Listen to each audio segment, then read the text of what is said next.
বিশ্বাসে মিলায় বস্তু, তর্কে বহুদূর। এজন্য আমরা বিশ্বাসী হতে চাই। আমরা কি হতে চাই? আর বিশ্বাসীদের নামে এই সূরাটা ডেডিকেট করলেন কে? সূরাতুল মুমিনুন। সূরাটার নাম কি? আরো জোরে বলেন, কি নাম? সূরাতুল মুমিনুন। এই সূরাটা নাজিলের একটা ব্যাকগ্রাউন্ড আছে, শানে নুজুল, কোন সময় কোন প্রেক্ষাপটে নাজিল হলো। এটা শুনলে সূরার তাফসীর বুঝতে আমাদের সুবিধা হবে। আল্লাহ রাসূল সাল্লাল্লাহু আলাইহি ওয়াসাল্লাম সাহাবাদেরকে নিয়ে বসা, হঠাৎ করে ওমরে ফারুক মৌমাছির আওয়াজ শুনতে পেলেন, বন বন বন বন আওয়াজ। হাদিসটা এসেছে মুসনাদ ইবনে আহমদ ইবনে হাম্বলে, সুনানি তিরমিজিতে। বন বন মৌমাছির যখন আওয়াজ, ওমরে ফারুক মৌমাছি খুঁজতে আরম্ভ করলেন, কিন্তু কোনো মৌমাছি উনি খুঁজে পান না। তখন উনি বুঝতে পেলেন আসলে এটা মৌমাছি না, এখনই আল্লাহ রাসূল সাল্লাল্লাহু আলাইহি ওয়াসাল্লামের উপর কোরআনের আয়াত নাজিল করতেছে কে? অনেকগুলো পদ্ধতিতে আল্লাহ রাসূল সাল্লাল্লাহু আলাইহি ওয়াসাল্লামের কাছে কোরআন এসেছে। আমরা তো মাগনা মাগনা কোরআন পাইছি, সুন্দর করে ইমদাদিয়া কোম্পানি ছাপাই দিছে, আব্বা কিনা বাসায় নিয়ে আসছে, এবার আমি রমজান মাসে কোরআনের খতম দেই। আহা, আল্লাহ রাসূল সাল্লাল্লাহু আলাইহি ওয়াসাল্লাম কি এত সহজে কোরআন পেয়েছে? অনেক কষ্ট করে তিনি কোরআন রিসিভ করতেন। মিসলা সালসালাতিল জারাস, মাঝে মাঝে ঘন্টার ধ্বনির মতো কোরআন নাজিল হতো। প্রাইমারি স্কুল ছুটি হলে দপ্তরি ঘন্টা বাজায় না, ধাম ধাম বিকট আওয়াজ হয়। এরকম আওয়াজে যখন কোরআন নাজিল হতো, আল্লাহ রাসূল সাল্লাল্লাহু আলাইহি ওয়াসাল্লাম কোরআন রিসিভ করতে যেয়ে ঘেমে যেতেন শীতের রাতে। আজকে একটা শৈত্য প্রবাহ গেছে না, প্রচন্ড শীত। দুপুরবেলা আমার প্রোগ্রাম ছিল কিশোরগঞ্জের, কি নাম, বাকুন্দিয়া। প্রচন্ড শীতে লোকজন কাঁপছিল। আপনাদের তো প্যান্ডেল আছে, ওদের প্যান্ডেলও ছিল না, খোলা ময়দানে লক্ষ লক্ষ মানুষ। প্রচন্ড শীতের রাতে আম্মা জান আয়েশা রাদিয়াল্লাহু তাআলা আনহা উনি কাঁপতেন, আর এই কোরআন রিসিভ করতে যে বিষ্ণু ঈসা ইসলাম ঘামতেন। সুবহানাল্লাহ বলতে পারলেন না?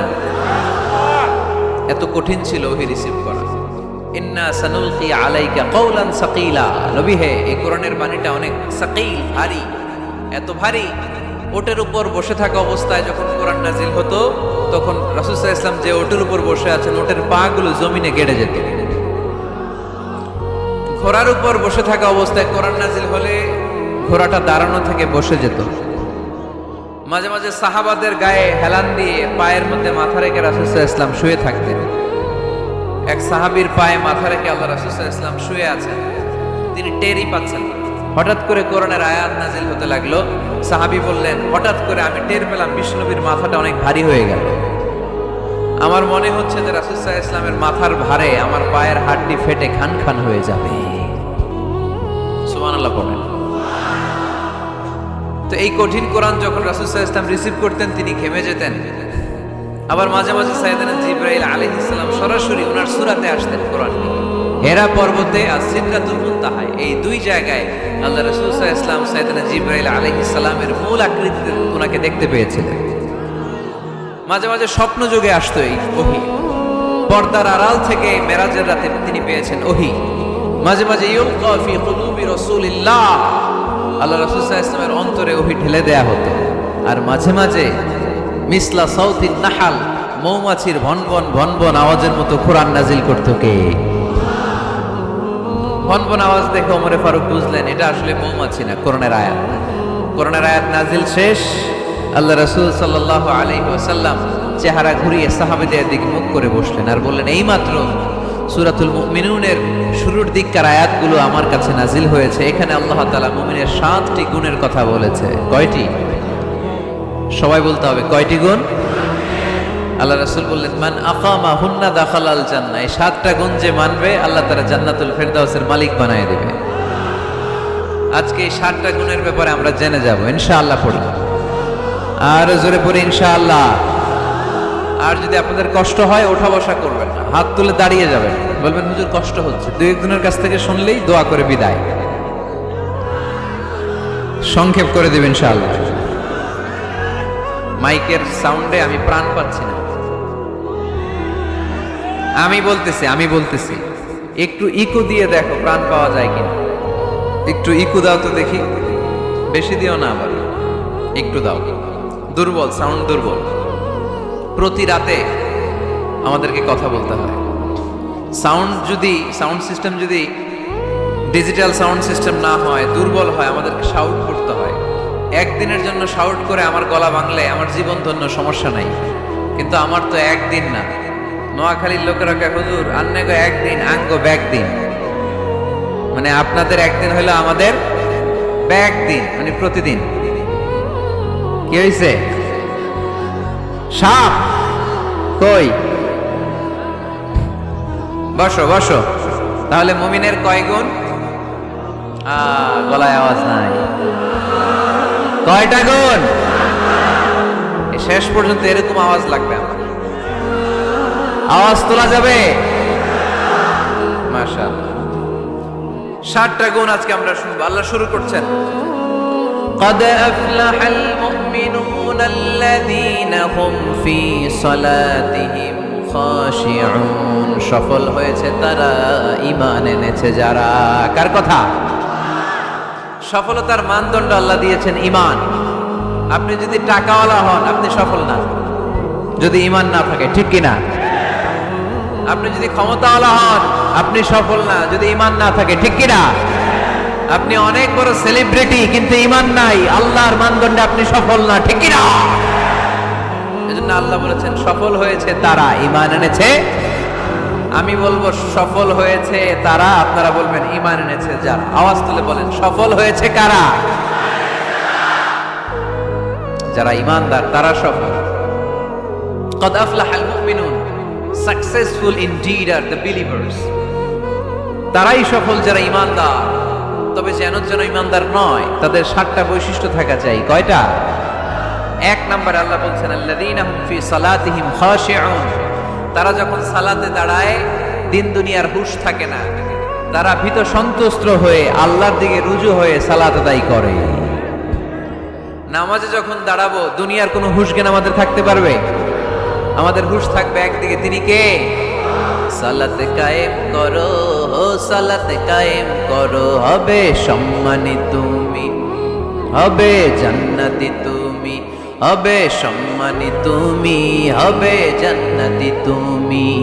দিবে কাল হাসরে শীতল ছায়া, আরশে আজিম, রাব্বিয়াল আলা, রাব্বিয়াল আযীম। পড়েন, রাব্বিয়াল আলা, রাব্বিয়াল আযীম। আলহামদুলিল্লাহ। আল্লাযীনা হুম ফি সালাতিহিম খাশিউন। শুরু হয়ে গেল মুমিনদের 7টি বৈশিষ্ট্যের আলোচনা। 1 নম্বর বৈশিষ্ট্য হচ্ছে, মুমিনরা যখন নামাজে দাঁড়ায়, দিন দুনিয়ার হুঁশ থাকে না। তাদের চিন্তা, তাদের ধ্যান চলে যায় একদিকে, তিনি কে? সাইয়েদনা আলী রাদিয়াল্লাহু তাআলা আনহু যুদ্ধের ময়দানে মারাত্মকভাবে জখম হলেন, আহত হলেন। পায়ের ভেতরে জিহাদের ময়দানে তীর ঢুকে গেল, তীর কেউ টেনে বের করতে পারে না। এতটাই জখম হয়েছে, তীর ধরে টান মারলে তিনি চিৎকার মারে। বিশ্বনবী দেখলেন অবস্থা বেগতিক। আল্লাহর হাবিব বললেন, তীর ধরে টানাটানির দরকার নাই, যেহেতু টান মারলে ব্যথা পায়, ছেড়ে দাও, আজান দাও। বেলাল, তুমি আজান দাও, একামত দাও। এক সাহাবীরে বললেন, আমি যখন নামাজে দাঁড়াবো, আলী যখন নামাজে দাঁড়াবে, নামাজরত অবস্থায় তুমি তোমার নিজের দায়িত্বে আলীর পায়ের ভেতর থেকে তীরটা টেনে বের করে ফেলবা। আজান দেয়া হলো, একামত হলো। বিষ্ণু ইসলাম নামাজ পড়তে শুরু করলেন। সাইয়েদনা আলী রাদিয়াল্লাহু তাআলা আনহু নামাজে দাঁড়ালেন। ওই সাহাবী দাঁড়ান নাই। বিশ্বনবীর পরামর্শ অনুযায়ী কাতারের ভেতর দিয়ে যে বিশ্বনবীর মেয়ের জামাতা সাইয়েদনা আলী রাদিয়াল্লাহু তাআলা আনহুর পা থেকে টান মেরে তীর বের করেছে। টান দিয়ে তীর খোলা হয়েছে, কিন্তু সাইয়েদনা আলী মুহূর্তের জন্য টের পান না। আগে টান মারতেছে, ব্যথা পায়, চিৎকার মারে, চিৎকার মারে, কিন্তু সালাতের অবস্থায় টান মেরে তীর বের করেছে, উনি টেরই পান নাই। আল্লাহু আকবার। তার মানে যখন নামাজে তিনি দাঁড়িয়েছেন, দিন দুনিয়ার হুঁশ তার ছিল না। তার হুঁশ, জ্ঞান, চিন্তা, ধ্যান সব কিছু চলে গিয়েছে একজনের দিকে, তিনি কে? এজন্য বিশ্বনবী বলতেন, আন তা'বুদাল্লাহা কাআন্নাকা তারা, ফাইন লাম তাকুন তারাহু ফাইন্নাহু ইয়ারাক। এমন ভাবে নামাজ পড়বে, মনে করবে তুমি আল্লাহকে দেখে দেখে নামাজের মুসল্লায় আছো, ঠিক কি না? যখন নামাজ পড়বা, ভাববা তুমি আল্লাহকে দেখছো। আর যদি এটা কষ্ট হয় অ্যাটলিস্ট এটা ভাবো যে আল্লাহ তোমায় দেখছে। আমাদেরকে দেখে কে? আমি যে নামাজ পড়ি দেখে কে? এই চিন্তাটা মাথায় থাকার দরকার আছে না নাই? কিরে ভাই, এখানে তো ধাক্কাধাক্কি করে লাভ নাই। প্রজেক্টর গুলো কোন দিকে? প্রজেক্টর আছে ওই যে পেছনে প্রজেক্টর, ওখানে চলে যাও। এখানে দেখার জন্য যদি ধাক্কাধাক্কি করো বিশৃঙ্খলা হবে। সাউন্ড নাই। এই মাইকটা কি কাজ করে না তোমার? তো সাউন্ড পায় না কেন? আচ্ছা, সাউন্ড কম বলে যদি চিল্লাও তাহলে তো আমার কথা আরো শোনা যাবে না। ও দেখতেছে, ওকে দেখতে দাও। এত বড় গ্যাদারিং এ এইদিকে সমস্যা হবে, ওদিকে তার ছিঁড়ে যাবে, ওদিকে সাউন্ড বক্স নষ্ট হয়ে যাবে। এটা খুব স্বাভাবিক। তোমাদের সহযোগিতা লাগবে, তা না হলে তো একটু পর পর আলোচনার মাঝখানে ব্রেক দিলে আলোচনা করা যাবে না। লক্ষ লক্ষ লোকের সমাগম, এখানে কিছু সমস্যা হবেই। এগুলো মেনে নিয়ে আমাদেরকে বসে থাকতে হবে, ঠিক কিনা? মাইক অপারেটর, লাস্ট চান্স দিলাম তোমার, এটা ঠিক করো তাড়াতাড়ি। তোমার মাইকের কারণে অনেকবার ব্রেক হয়েছে আমার আলোচনা। হয়েছে, একটা ছেলে কথা বলবা না এখানে। এই ছেলে চুপ, ইয়েলো জ্যাকেট চুপ, কথা নাই, চুপচাপ দাঁড়ায় থাকো। এদিকে তাকান। আন তা'বুদাল্লাহা কাআন্নাকা তারা ফাইন লাম তাকুন তারাহু ফাইন্নাহু ইয়ারাক। এমন ভাবে নামাজ পড়ো, এটা চিন্তা করো যে আল্লাহ তোমায় দেখছে। আল্লাহ ইজ ওয়াচিং মি, তাই না? আল্লাহ ইজ অবজার্ভিং মি, আমার আল্লাহ আমাকে দেখছে। এই চিন্তা করে যদি নামাজ পড়েন, খুশু খুদু বাড়ায় দিবে কে? এক সাহাবী নামাজে পড়তেছে, দাড়িও টানতেছে, এরকম নামাজে পড়ে দাড়িও টানে, এরকম আল্লাহর ওলি আছে না নাই? নারায়ণগঞ্জে নাই? হ্যাঁ আছে। নামাজ পড়া অবস্থায় বারবার চুলকানো যাবে, দাড়ি টানা যাবে, শুধু মোবাইলে SMS লেখা যাবে? যাবে না, এগুলো করবেন না। নজরটা থাকবে সেজদার দিকে। কোন দিকে? সবাই বলেন, মনে থাকবে এটা। এগুলো message, very sensitive and important message. এগুলো নিয়ে যান বাড়ি। সালাতে মন বসে না, কারণ নজর ছোটাছুটি করে এইদিকে এইদিকে এইদিকে। নামাজে দাঁড়াইছে, জানলা খোলা, জানলার দিকে তাকায় আছে। আল্লাহর ওলি আছে না নাই? নামাজে দাঁড়াইছে, ঘড়ির দিকে তাকায় আছে, ঘড়ির কাঁটা ঘুরে, হের মাথাও ঘুরে, আছে না নাই? এদিক সেদিক তাকাবেন, সেজদার দিকে তাকাবেন। কোন দিকে? আল্লাহ তিনটা চান্স দেয়। কয়টা? একবার যখন এদিকে তাকান, আল্লাহ বলে আকবিল, ফিরে আয়, ফিরে আয়, সেজদার দিকে তাকা। আবার যখন তাকান, আল্লাহ বলে আকবিল, ফিরে আয়, সেজদার দিকে তাকা। আবার যখন ঘড়ির দিকে তাকান নামাজে, আল্লাহ বলে ফিরে আয়, সেজদার দিকে তাকা। তিনবারের পর যখন আবার অন্যদিকে নজর করেন, আল্লাহ বলে লা হাজাত লি ইলা সালাতি, তোর এই নামাজের দরকার আমার নাই। নাউজুবিল্লাহ পড়বেন না? যে আল্লাহরে খুশি করার জন্য এত সময় ব্যয় করে, এই কষ্ট করে শীতের রাতে ওযু করে নামাজে দাঁড়ালাম, ওই আল্লাহ যদি বলে এই নামাজের দরকার নাই। এখানে কি হয়েছে ভাই? দেখতেছেন যে জায়গা হচ্ছে না, তো ওইখানে ধাক্কাধাক্কি করবেন কেন? আপনি পিছনে চলে যান, অ্যাবাউট টার্ন, পেছনে যান, যে প্রজেক্টরে দেখেন, যান। যেখানে জায়গা হবে না ওখানে ধাক্কা দিবেন কেন আপনি? এই জনস্রোতের ধাক্কা অনেকে আহত হয়, এটা করবেন না প্লিজ, এটা করবেন না। আর অল্প অল্প কিছু সময় আমরা কথা বলবো, বারবার ব্রেক করলে তো হবে না, এটা বুঝতে চায় না অনেকে। প্লিজ এরকম করবেন না। একজন আলোচক যখন কথা বলে, তার আলোচনার একটা ফ্লো থাকে, ওই ফ্লোতে সে এগোয়, তার শ্রোতাকে সে কি বলবে একটার পর একটা কথা তাকে প্রেজেন্ট করতে হয়। একটু পরে যদি দেখে হুজুর মাইক নাই, ওদিকে কয় আওয়াজ নাই, আরেকজন কয় আমি নাই, কিছুক্ষণ পরে দেখা যাবে আমিও নাই, আমিও চলে যাব। তো এগুলো করো না, আর অল্প কয়েক মিনিট। তো নামাজে নজরটা থাকবে কোন দিকে? অনেকে এগুলো করে, অনেক মুরব্বী বাবারাও করে, আমি দেখেছি। মুরব্বীরা অনেক সময় নামাজ পড়ে ঘরে কেউ ঢুকলে এমনি তাকায়, আছে না নাই? মুরব্বী বাজানকে বুঝাই দেবে যে নিয়ম হচ্ছে সেজদার দিকে তাকানো। কোন দিকে তাকানো? খেয়াল থাকবে তো।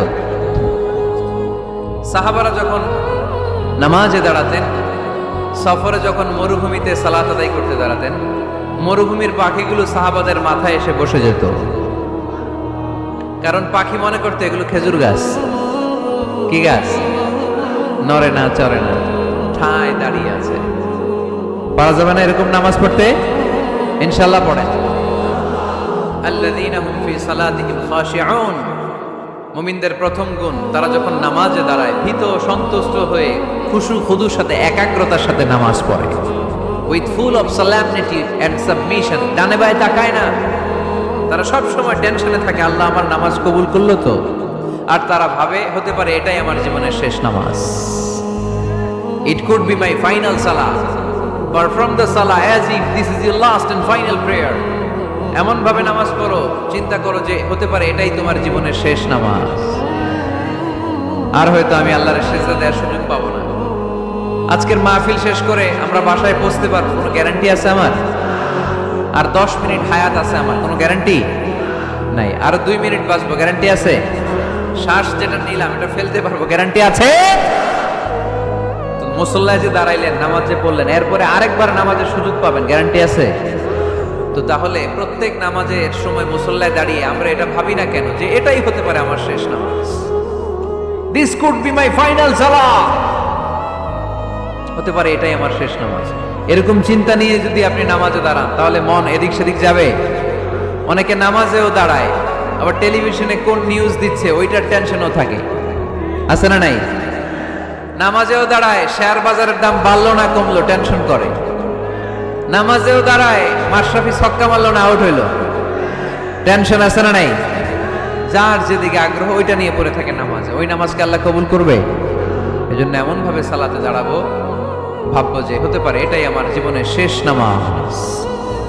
আজকে যদি বলা হয় রাত 12টায় মালাকুল মাউত এসে আপনার রূহ নিয়ে যাবে, this night is your last night in your life, আপনার জীবনে এটা শেষ রাত, এখন আপনি যে নামাজের সুযোগটা পাবেন, লাস্ট চান্স, আপনি ওই দিন কি করবেন? কত সুন্দর করে অজু বানাবেন, তাই না? সাদা ধবধবে পাঞ্জাবি পরে আতর মাখবেন, মুসল্লাটা বিছিয়ে, হায় রে কি সুন্দর নামাজ, কি সুন্দর রুকু দিবেন আপনি। ওই দিনের রুকুটা হবে আপনার জীবনের শ্রেষ্ঠ রুকু, ওই দিনের সেজদা হবে আপনার জীবনের শ্রেষ্ঠতম সেজদা। সেজদায় লুটিয়ে পড়ে চোখের পানি দিয়ে আপনি জায়নামাজ ভিজিয়ে দিবেন, তাই না? কারণ আপনি confirm this is your last সালাহ, এটা আপনার শেষ নামাজ। তো প্রত্যেক ওয়াক্তে যে দাঁড়াই, কোনো গ্যারান্টি আছে যে আরেকটা নামাজের সুযোগ পাবো? তাহলে প্রতি ওয়াক্তেই আমরা এটা ভাবি না কেন যে এটা আমার জীবনের শেষ নামাজ হতে পারে? বিশ্বাসীরা যখন নামাজে দাঁড়ায় তারা ভাবে it could be my last and final সালাহ, চিল্লায় বলতে হবে ঠিক কিনা? এজন্য আল্লাহ বললেন ক্বাদ আফলাহাল মুমিনুনাল্লাযীনা হুম ফি সালাতিহিম খাশিউন, সফল হয়েছে তারা, ঈমান এনেছে যারা। ঈমানদারের প্রথম গুণ, তারা যখন নামাজের জন্য মুসল্লায় দাঁড়িয়ে যায়, দিন দুনিয়ার হুঁশ তার থাকে না, তার ধ্যান জ্ঞান চলে যায় একজনের দিকে, তিনি কে? ধীরস্থির ভাবে সালাত করতে হবে, তা'দীলুল আরকান মেইনটেইন। এক সাহাবী নামাজ পড়ে আল্লাহ রাসূল সাল্লাল্লাহু আলাইহি ওয়াসাল্লামের কাছে আসলেন। আল্লাহ রাসূল বললেন সল্লি ফা ইন্নাকা লাম তুসল্লি, যাও নামাজ পড়ো, নামাজ হয় নাই। আবার নামাজ পড়লেন, আবার আসলেন, আল্লাহ রাসূল একই কথা বললেন, সল্লি ফা ইন্নাকা লাম তুসল্লি, রিপিট ইউর সালাত because you didn't offer your সালাহ in a correct way, in a correct manner. সঠিক পদ্ধতিতে সালাত হয়নি। উনি কি করবেন? আবার যে বললেন, আবার আসলেন, আল্লাহ রাসূল বললেন সল্লি ফা ইন্নাকা লাম তুসল্লি, সালাত পড়ো, হয় নাই। এবার সাহাবী কেঁদে দিলেন, বললেন ইয়া রাসূলুল্লাহ, এর চেয়ে ভালো করে তো আমি পড়তেই জানি না। আল্লাহ রাসূল সাল্লাল্লাহু আলাইহি ওয়াসাল্লাম সাহাবীকে জড়িয়ে ধরলেন, বললেন আসো তোমারে শিখাইয়া দেই, যখন নামাজে দাঁড়াবা তাড়াহুড়ো করবে না। There is no rushing in সালাহ, there is no hastiness in সালাহ, সালাতে তাড়াহুড়ো নাই। যখন দাঁড়াবা রিল্যাক্স, যখন রুকুতে যাবা রিল্যাক্স, সিজদায় লুটিয়ে পড়বা রিল্যাক্স। তাড়াহুড়ো করা যাবে? রুকুতে যখন যাবা পিঠটাকে সোজা করবা, স্ট্রেট ফরওয়ার্ড। আল্লাহ রাসূল সাল্লাল্লাহু আলাইহি ওয়াসাল্লাম যখন রুকু দিতেন, ওনার রুকু দেওয়া পিঠটা এতটাই স্ট্রেট ফরওয়ার্ড আর সোজা হতো, সাহাবারা বলতেন এখানে পানির গ্লাস রেখে দিলে পানিটাও কাঁপতো না, গ্লাসটাও নড়তো না। তার মানে রুকুর পিঠ খুব বাঁকা ছিল, তাই না? কি ছিল? স্ট্রেট ফরওয়ার্ড, সোজা। লা ইয়াসুব্বু ওয়া লা ইয়াকতিউ। আমাদের অনেকের মাথা অনেক নিচে চলে যায়, অনেকেরটা এরকম থাকে না, স্ট্রেট ফরওয়ার্ড। আল্লাহ রাসূল সাল্লাল্লাহু আলাইহি ওয়াসাল্লাম বললেন সবচেয়ে বড় চোর যে নামাজে চুরি করে। সাহাবারা বললেন কাইফা ইয়াসরিকু ফিস সালাহ ইয়া রাসূলুল্লাহ, আল্লাহ রাসূল সালাতে আবার চুরি করে কেমনে? আল্লাহ রাসূল সাল্লাল্লাহু আলাইহি ওয়াসাল্লাম বললেন ইয়াসরিকু ফি রুকুইহি ওয়া সুজুদিহি, রুকু সিজদায় চুরি করে, পিঠ সোজা করে না। রুকু থেকে সোজা হয়ে দাঁড়িয়ে কয়েক সেকেন্ড অপেক্ষা করা এটা ওয়াজিব। দুই সেজদার মাঝখানে 1-2 সেকেন্ড স্থির হয়ে বসে থাকা ওয়াজিব। আমাদের অনেকেই রুকু থেকে কোন রকম নামকাওয়াজ মাথাটা উঁচু করে সেজদায় দৌড় মারে, আছে না নাই? এক সেজদা দিয়ে কোন রকম মাথাটা তুলে আরেক সেজদায় দৌড় মারে, আছে না নাই? এরা রুকু সেজদায় চুরি করে, এরা নামাজ চোর। এরকম করা যাবে? তাড়াহুড়ো করবেন? কখনো তাড়াহুড়ো করা যাবে? নামাজে তাড়াহুড়ো নাই। নামাজে কি নাই? নামাজে করতে হবে রিল্যাক্স। নামাজে কি করব? সবাই বলেন কি করব? যারা তাড়াহুড়ো করে এদেরকে বলতে পারবেন এটা, তুমি তাড়াহুড়ো করছো কেন? নামাজে তুমি রিল্যাক্স করবা। যখন রুকুতে যাবা হাত্তা তাতমা ইন্না রাকিআন, রিল্যাক্সের সাথে রুকু, পিঠটা সোজা। সিজদায় লুটিয়ে পড়বা, তুমি তো আল্লাহর কাছে চলে গিয়েছো। আকরাবু মা ইয়াকুনুল আবদু মির রাব্বিহি ওয়া হুয়া সাজিদ ফাআকসিরু ফীহি দুআ। আল্লাহ রাসূল বললেন, বান্দা যখন সিজদায় লুটিয়ে পড়ে, বান্দা তখন আল্লাহর সবচেয়ে কাছে চলে যায়। ফাআকসিরু ফীহি দুআ, তাই তখন বেশি বেশি দোয়া করো। আমরা যখন মসজিদের কার্পেটে সেজদা দেই, দেখা যায় যে সেজদাটা কপালটা কার্পেটে পড়ে, জায়নামাজে পড়ে, মসজিদের টাইলসে পড়ে। কিন্তু বিশ্বনবী বলে না, টাইলসে পড়ে না, জায়নামাজে পড়ে না, তোমার সেজদাটা আল্লাহর কুদরতি পায়ের উপর যেয়ে পড়ে। এজন্য তাড়াহুড়ো করা যাবে? ইদা উকিমাতিস সালাহ ফালা তা'তুহা তাসআউন, যখন একামত হয়ে যায় দৌড়াদৌড়ি করে রাশিং করে নামাজে যেও না। ওয়াতুহা তামশুন, রিল্যাক্সের সাথে যাও। ফামা আদরাকতুম ফাসাল্লু, যে যতটুকু পাও ইমাম সাহেবের সাথে পড়ো। দেরি হয়ে গেলে ওমা ফাতাকুম ফাআতিমু, যেটা ছুটে গেছে একা একা পড়ো।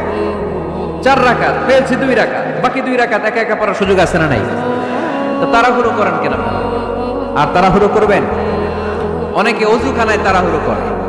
মাগরিবের নামাজ ইমাম সাহেব শুরু করছে, ওয়াদ-দুহা ওয়াল লাইলি ইযা সাজা, সবার মুখস্থ আছে না নাই? তো উনি তখন হাত ধুইতেছে, এখনো মাথা মাসে আর পা ধোয়া বাকি। উনি হিসাব মিলাই ফেলছে, তাড়াহুড়ো করে দৌড় দিতে হবে, তা না হলে রাকাত পাওয়া যাবে না। মসজিদের টাইলস ছিল পিছলা, উল্টায় পড়ছে, লুঙ্গি একদিকে মুসল্লি আরেকদিকে। এরকম আছে না নাই? আমাদের এলাকায় একজন এরকম দৌড় মেরে পা ভেঙে ফেলছে, উল্টায় পড়ে, লুঙ্গি একদিকে ও আরেকদিকে। এরকম করবে না। মনে রাখতে হবে, এই মাহফিলগুলোতে এসে শুধু স্লোগান সর্বস্ব মাহফিল দিলে হবে না। যা শুনবো, নিজে মানবো, সমাজটাকে পরিবর্তন করে দিব আমরা। আমাদের দিকে চেয়ে আছে বাংলাদেশ, ঠিক কিনা? আমাদের হাতেই সব। আমরা চাইলে একটা শক্ত সিদ্ধান্ত নিলে আমরা বাংলাদেশকে চেঞ্জ করে দিতে পারি, ঠিক কিনা?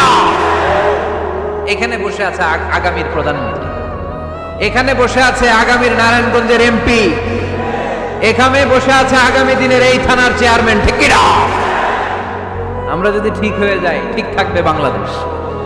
আমরা উল্টে গেলে পথ হারাবে বাংলাদেশ। এজন্য সালাতে যেন আমরা তাড়াহুড়ো না করি, ধীর স্থির ভাবে যেন সালাত পড়ি। মনে থাকবে সবার, সালাতে আমরা রিল্যাক্স করব। কি করব? তাহলে মুমিন বান্দাদের 1 নাম্বার গুণ, আল্লাযীনা হুম ফি সালাতিহিম খাশিউন।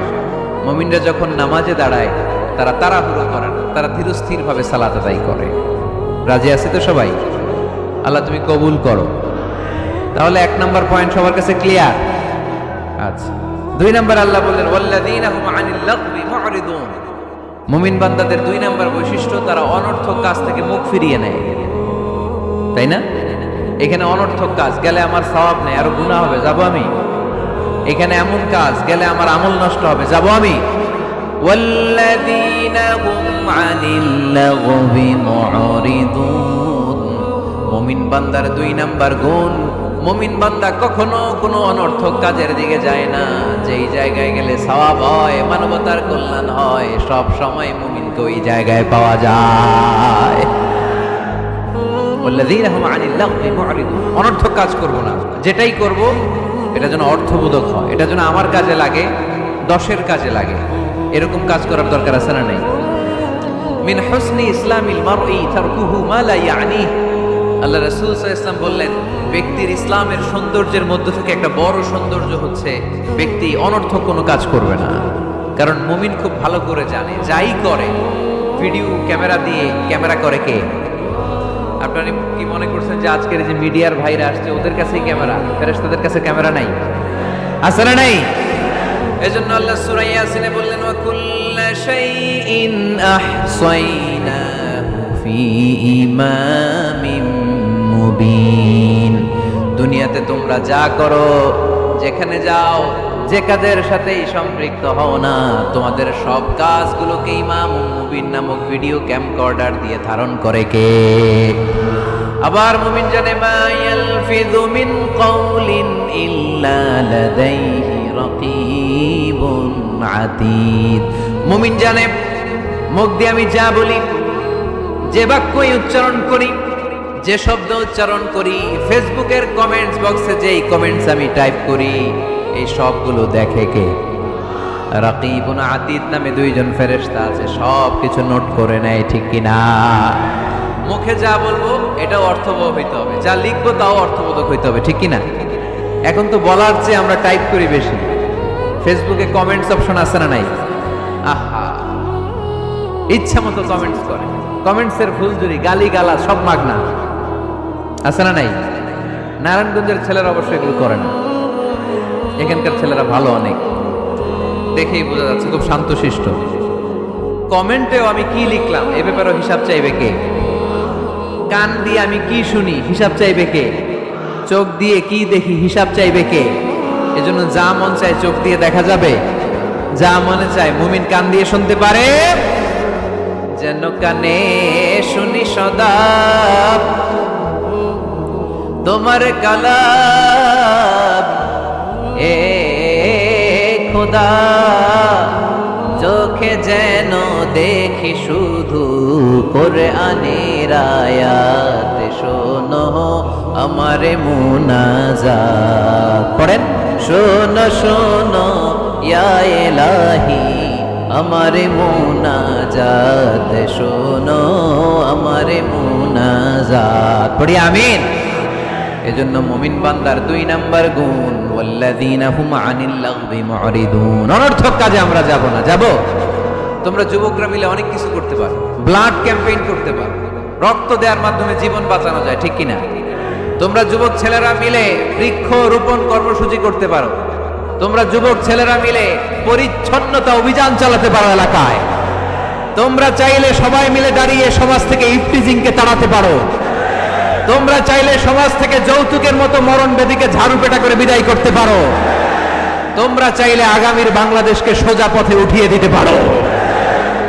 ওয়াল্লাযীনা হুম আনিল লাগবি মুরিদুন। মুমিনরা আজে বাজে কাজে যায় না, যে কাজে গেলে নিজের কল্যাণ, দেশের কল্যাণ, দশের কল্যাণ, মুমিন ওই কাজ করে, ঠিক কিনা? তাহলে অনর্থক কোনো কাজে আমরা যাব যেটাতে সওয়াব নাই, যেটাতে গুনাহ হয়, যেটাতে সবার অকল্যাণ, ওটাতে আমরা যাব? 2 নাম্বার গুণ ওয়াল্লাযীনা হুম আনিল লাগবি মুরিদুন। অনর্থক কাজ দেখলে মুখ ফিরায় নিতে হবে, সালাম দিয়ে আমরা কেটে পড়ব। আর ভালো কাজে আমি সবার আগে, ভালো কাজে আমি। যুগ জামানা পাল্টে দিতে চাই না অনেকজন, এক মানুষই আনতে পারে জাতির জাগরণ। এক মানুষই বিপদকালে বাঁচায় কাফেলায়, ক্ষুদ্র ডিঙ্গি বাঁচায় জাহাজ অসীম দরিয়ায়। সমাজ পরিবর্তনের জন্য এতজন দরকার নাই, একটা ওমর হইলে বাংলাদেশ সোজা হয়ে যাবে, ঠিক কিনা? একজন ইমাম মাহাদি হলে গোটা বাংলাদেশে ঠিক করে দেবে কে? ওই উমরের মতো যেন আমরা হতে পারি, আমরা যেন পরিবর্তনের নায়ক হতে পারি। আল্লাহ তুমি তৌফিক দাও। আর জোরে আমিন। ওয়াল্লাযীনা হুম আনিল লাগবি মুরিদুন। অনর্থক আজে বাজে কাজে আমরা যাব, ভালো কাজ যেখানে আমরা যাব। তাহলে প্রথম গুণ কি ছিল? সালাতে খুশু খুদু, আল্লাহর ভয়, আল্লাহর চিন্তা নিয়ে সালাত পড়ে। 2 নম্বরে অনর্থক কাজে মুমিনরা যাবে। 3 নম্বরে আল্লাহ বললেন ওয়াল্লাযীনা হুম লিয-যাকাতি ফাঈলুন। আমার মুমিন বান্দাদেরকে আমি ধন সম্পদ দিয়ে যদি ধনী বানিয়ে দেই, ওই সম্পদ থেকে গরিবদের জন্য তারা দান করে। দে যাকাত, দে যাকাত, তোরা দে রে যাকাত, তোর দিল খুলবে পরে আগে খুলু খা। দে যাকাত, দে যাকাত, তোরা দে রে যাকাত, ঠিক কি না? ওয়া ফি আমওয়ালিহিম হাক্কুন লিসাইলি ওয়াল মাহরুম। তোমার সম্পদে গরিব দুঃখীর অধিকার আছে। আমি যে জাকাত দেই এটা আমি কিন্তু করুণা করি না, বরং ও জাকাত নিয়ে ও আমারে করুণা করে। কথা বুঝতে পেরেছেন?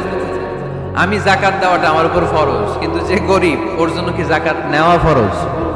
ওর ঘরে টাকা নাই, ও বললো আমি রোজা রাখবো কিন্তু জাকাতের টাকা নিব না, কোনো সমস্যা আছে? কিন্তু আমি যদি কই জাকাত দিব না, সমস্যা আছে না নাই? তাহলে আমি করুণা করি নাই, ও যে আমার থেকে জাকাতের প্যাকেটটা নিয়ে এই বিশাল ফরজ ইবাদত পালনে আমার সহায়তা করলো, ও আমারে করুণা করেছে, ও এসে আমারে দয়া দেখিয়ে গিয়েছে, ঠিক কি না? অনেকে জাকাতের শাড়ি দেয়, লুঙ্গি দেয়, আবার মাইকে ঘোষণা দিয়ে দেয় অমুক দিন জাকাতের শাড়ি দেয়া হবে, লুঙ্গি দেয়া হবে। আহা, গরিব মানুষগুলো ধাক্কা ধাক্কি করে পদপৃষ্ঠ হয়ে মারা যায়। কিয়ামতের দিন মার্ডার কেসের আসামি করে তোরে আল্লাহ দাঁড় করাবে। তোমার কারণে এই মানুষগুলো মারা গিয়েছে, অব্যবস্থাপনার কারণে। এরকম নিউজ বাংলাদেশে আছে না নাই? জাকাতের শাড়ি বলে কোনো শাড়ি আছে? জাকাতের লুঙ্গি বলে কোনো লুঙ্গি আছে? সমাজ থেকে দারিদ্রতা বিমোচনের জন্য জাকাত এমন কিছু দিবেন যাতে করে সে কিছু করে খেতে পারে। সিএনজি কিনে দেন, একটা ছেলেটা সিএনজি চালাবে, অটো রিক্সা চালিয়ে স্বাবলম্বী হবে, ঠিক কিনা? অস্ট্রেলিয়ান গাভী কিনে দেন, গরুর দুধ বিক্রি করে স্বাবলম্বী হবে, ঠিক কিনা? ঝালমুড়ির একটা দোকান বানায় দেন, চায়ের একটা দোকান বানায় দেন, চা বিক্রি করবে, ফুচকা বিক্রি করে ও চলবে, ফ্যামিলিও চলবে। আর যদি একটা শাড়ি, একটা লুঙ্গি, 1 কেজি সয়াবিন তেল আর 1 কেজি চাল দিয়ে দেন, এটা নিয়ে দুপুর পর্যন্ত চলবে, রাত্রে বেলায় আরেক জায়গায় লাইনে দাঁড়াবে। দারিদ্রতা কি দূর হবে? একদিকে গাছতলা, আরেকদিকে পাঁচতলা, ওই বাংলাদেশ আমরা চাই না, ঠিক কিনা? অর্থের সুষম বন্টনের জন্য যাকাতকে ফরজ করেছে কে? এজন্য আল্লাহ বললেন আল্লাযীনা হুম লিযাকাতি ফাঈলুন। আমার মুমিন বান্দার 3 নাম্বার গুণ, তারা যাকাত দেয়, তারা সম্পদ জমিয়ে রাখে না। আল্লাযীনা ইয়াকনিজুনা আয-যাহাবা ওয়াল ফিদ্দাতা ওয়া লা ইউনফিকুনাহা ফী সাবিলিল্লাহ ফাবাশশিরহুম বিআযাবিন আলীম। যারা সম্পদ জমায়, আপনি এমপি মহোদয়? আচ্ছা আচ্ছা, মাশাআল্লাহ, চেয়ারম্যান সাহেব বসেন। তো এই জন্য একদিকে রাস্তার একদিকে গাছতলা, একদিকে পাঁচতলা, এরকম সমাজ চাই নাকি আমরা? না, সম্পদের তারল্য ছড়িয়ে পড়তে হবে, ঘর থেকে ঘরে, দ্বার থেকে দ্বারে, ঠিক কিনা? যারা সম্পদ জমায় রাখে, ব্যাংক ব্যালেন্স করে, এগুলো করে না তো আগে যা পড়ছে, একদিকে গাছতলা আরেকদিকে পাঁচতলা, এরকম চাই আমরা? আমরা চাই এদেশে কোনো দারিদ্রতা না থাক, নো পভার্টি ইন বাংলাদেশ, ঠিকই না? এসডিজি সাস্টেইনেবল ডেভেলপমেন্ট গোল আছে 17টা, এর মধ্যে একটা গোল হচ্ছে নো পভার্টি, কোনো দারিদ্রতা থাকতে পারবে না। এজন্য আমাদেরকে কাজ করে যেতে হবে। যারা সম্পদ জমায়, যারা সম্পদ জমায়, এই সম্পদগুলো কিয়ামতের দিন হবে সুজাআন আকরা, টেকো সাপ, পা থেকে পেঁচাতে পেঁচাতে কোমর, কোমর থেকে পেঁচাতে পেঁচাতে গলা, ছবল মারবে আর বলবে আনা মালুক আনা কানজুক, আমি তোর সম্পদ, আমি তোর ব্যাংক ব্যালেন্স, আমার না খাওয়ার জন্য জমাইছিলে, আজকে খা। খাইবেন ওই দিন? খাইবেন? ওই দিন সাপের এক একটা কামড়ে দেহটা 70 গজ জমিনের ভেতরে ঢুকে যাবে, ঠিক কিনা? এজন্য ওয়াল্লাযীনা হুম লিযাকাতি ফাঈলুন। আমার বিশ্বাসী বান্দারা কৃপণ হয় না, আমার মুমিন বান্দারা কিপটা হয় না। তারা যখন সম্পদের মালিক হয়, আমার রাস্তায় তারা যাকাত দেয়, ঠিক কিনা? দান করে, দিলে বাড়ায় দেয় কে? দিলে কমে কখনো? গোপনে দান করবেন, ওই গোপনে দানের সওয়াব বেশি। গোপনে দান করলে কিয়ামতের দিন আল্লাহ তাআলা আরশের নিচে আপনারা ছায়া দিয়ে দিবে। তাহলে 1 নাম্বার সালাত, 2 নাম্বার আজে বাজে কাজে আমরা নাই, 3 নাম্বারে আমরা যাকাত দিব, 4 নাম্বারে আল্লাহ বললেন ওয়াল্লাযীনা হুম লিফুরুজিহিম হাফিযুন। আমার মুমিন বান্দারা তাদের লজ্জাস্থানের হেফাজত করে। 4 নাম্বার। এটা কয় নাম্বার? এটা যুবকদের ওয়াজ। লজ্জাস্থানের, দে গার্ড দেয়ার প্রাইভেট, লজ্জাস্থানের হেফাজত করতে হবে। আল্লাহ রাসূল সাল্লাল্লাহু আলাইহি ওয়াসাল্লাম বললেন মাইয়াতমান লি মা বাইনা লিহিয়াইহি ওয়া মা বাইনা রিজলাইহি আদমান লাহুল জান্নাহ। খুব জরুরি হাদিস, যুবক ভাইরা খেয়াল করে শুনুন। যে ব্যক্তি 2টা অঙ্গের গ্যারান্টি, বিষ্ণু বললেন আমার যে উম্মত 2টা অঙ্গের গ্যারান্টি আমারে দেয়, আমি নবী তারে জান্নাতের গ্যারান্টি দেই। 1 নাম্বার মা বাইনা লিহিয়াইহি, এই দুই চোয়ালের মাঝখানে যে অঙ্গ থাকে সে যদি গ্যারান্টি দেয় ওই অঙ্গের পাপ করবে না, মানে জিহ্বা। সে যদি ওয়াদা দেয় জিহ্বা দিয়ে মিথ্যা বলবে না, চুগলখড়ি করবে না, একজনের কথা আর একজনের কানে লাগাবে না, এই ওয়াদা যদি দেয়। আরেক হলো দুই রানের মাঝখানে যা আছে মানে লজ্জাস্থান, এই জিহ্বার লজ্জাস্থান দিয়ে কোনো পাপ কাজের সাথে সে জড়িত হবে না। এই গ্যারান্টি যদি কোনো উম্মত আমারে দেয়, আমি নবী তারে জান্নাতের গ্যারান্টি দে। You have to guard your private. বিবাহ বহির্ভূত কোন সম্পর্ককে ইসলাম জায়েজ করে নাই। এজন্য এগুলো করা যাবে? গার্লফ্রেন্ড বয়ফ্রেন্ড করা যাবে? গার্লফ্রেন্ড আছে কার কার দেখি হাত তোলো। মাশাআল্লাহ, সাহস আছে ওদের, বুকের পাটা আছে। হাত নামা বেটা। এই গার্লফ্রেন্ড বয়ফ্রেন্ডের সাথে আমাদের কোনো সম্পর্ক, আমরা বিয়ে করব। কি করব? বিয়ে করব। চেয়ারম্যান সাহেব বিয়ে করাই দিন, এগুলো আপনার দায়িত্বে দিয়ে গেলাম। এই গার্লফ্রেন্ড বয়ফ্রেন্ড এগুলো ইসলামের কালচার নয়। বিয়ের চেয়ে ভালো কাজ পৃথিবীতে হতে পারে? বিয়ে করতে গেলে বাপে বলে আগে নিজের পায়ে দাঁড়া। তো এতদিন ও কার পায়ে দাঁড়াইছে? ছেলে মেয়েদেরকে সাহস দেন, ছেলেও পড়বে।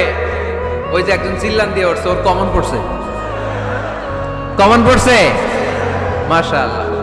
গার্ডিয়ানরা যারা আছেন ওদের দুঃখ কষ্ট একটু বুঝছেন আপনারা, মিলাই দিয়েন ওদেরকে, বিয়ের পিড়িতে বসায় দিয়েন। বিয়েতে কল্যাণ, বিয়েতে বরকত। বিয়ের মতো ভালো কাজ হতে পারে না। সব নবীরা বিয়ে করেছেন।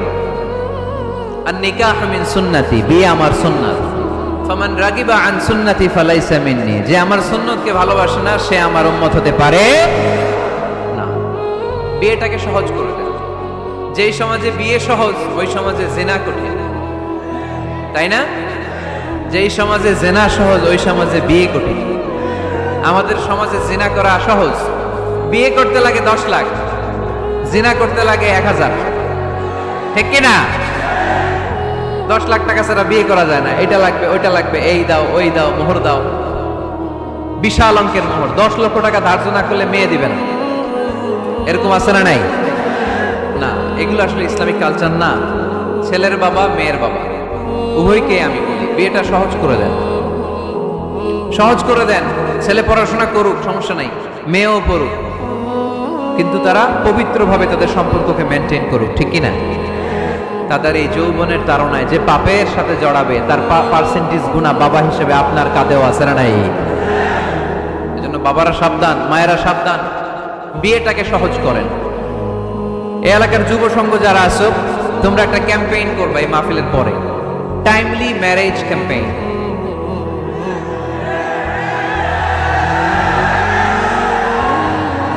Timely marriage campaign. সময় মতো বিয়ে দিতে হবে, দেরি করা যাবে। বাপ মা বুঝে না, একজনকে হুজুর আব্বাই বুঝে না। গার্ডিয়ান যারা আছেন একটু সদয় হন। ওরা যে পাপের সাথে, পাপের রাস্তা যে ওরা চিনে যাচ্ছে, পাপের পথে যে জড়িয়ে যাচ্ছে, আল্লাহর সুপ্রিম কোর্টের কাঠ গড়ায় আসামি করে আল্লাহ সেদিন আপনারা দাঁড় করাবে। ওয়াল্লাযীনা হুম লিফুরুজিহিম হাফিযুন, they guard their privates. মুকদ্দমাতুল হারামে হারাম। এট এ গ্ল্যান্স একটা নারীর দিকে চোখ পড়ে যাওয়া এটা হারাম না, কিন্তু এই চোখ পড়ার কারণে এটা জেনার দিকে নিয়ে যাবে, এজন্য এটাকেও হারাম করেছে কে? মুকদ্দমাতুল হারামে হারাম। এই নজরটা বড় খারাপ। আর নাযার সাহামুন মাসমুমুন মিন সিহামি ইবলিস। এই নজর হচ্ছে শয়তানের বিষ মাখানো তীরের মধ্যে থেকে একটা ভয়ঙ্কর তীর। এই তীর দিয়ে শয়তান যুবক আর যুবতীদেরকে কাবু করে ফেলে।